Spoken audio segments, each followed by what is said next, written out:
भारत के औपनिवेशिक इतिहास की बात करें तो जहन में सबसे पहले ब्रिटिश राज ही आता है।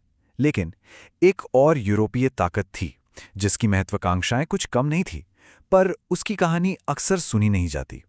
तो आज हम भारत में फ्रांस के उसी भूले हुए चैप्टर को पलटेंगे। अच्छा, एक पल के लिए सोचिए। जब भी भारत में यूरोपीय शक्तियों की बात होती है तो कौन से नाम दिमाग में आते हैं? सबसे पहला नाम तो ब्रिटिश ही होगा, है ना? शायद पुर्तगाली भी।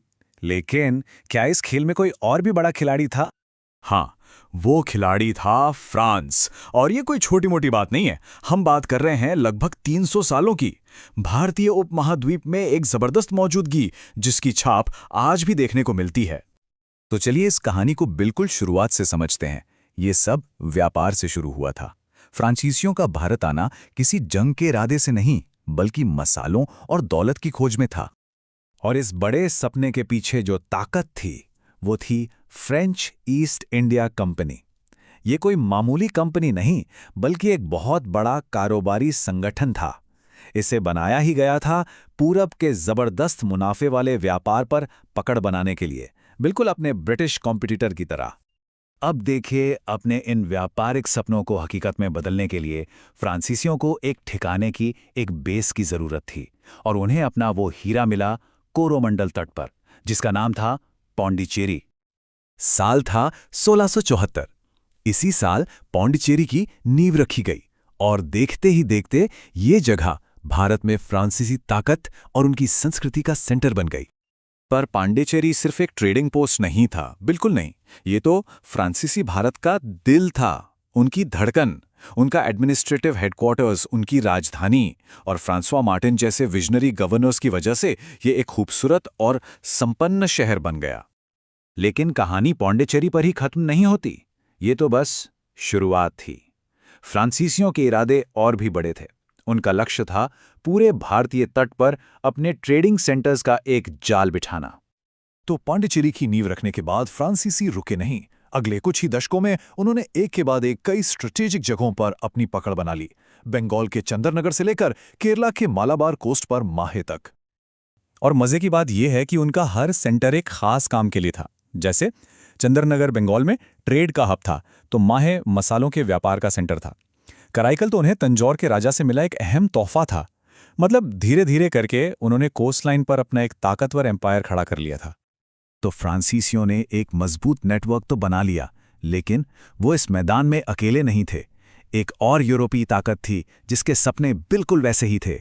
ब्रिटिश और हिंदुस्तान इन दोनों के लिए काफी नहीं था। ये टकराव होना ही था, इसे कोई रोक नहीं सकता था।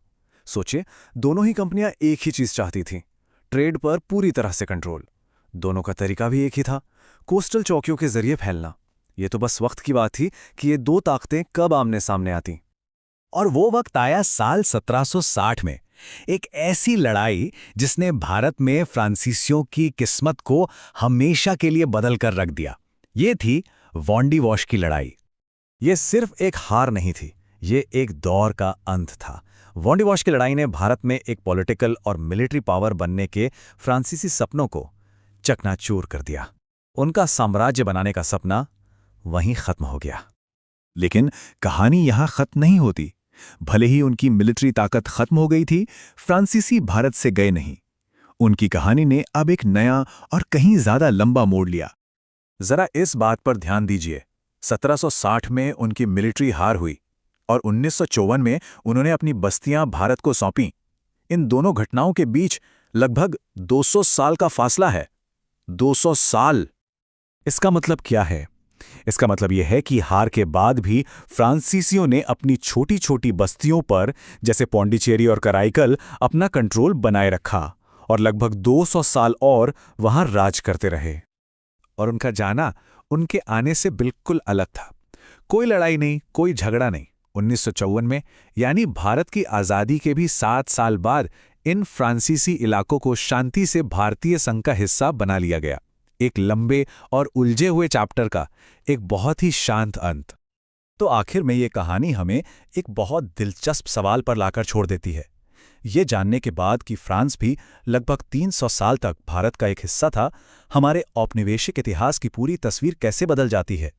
ये हमें याद दिलाता है कि इतिहास अक्सर उस सीधी सादी कहानी से कहीं ज़्यादा पेचीदा होता है जो हमें आमतौर पर सुनाई जाती है।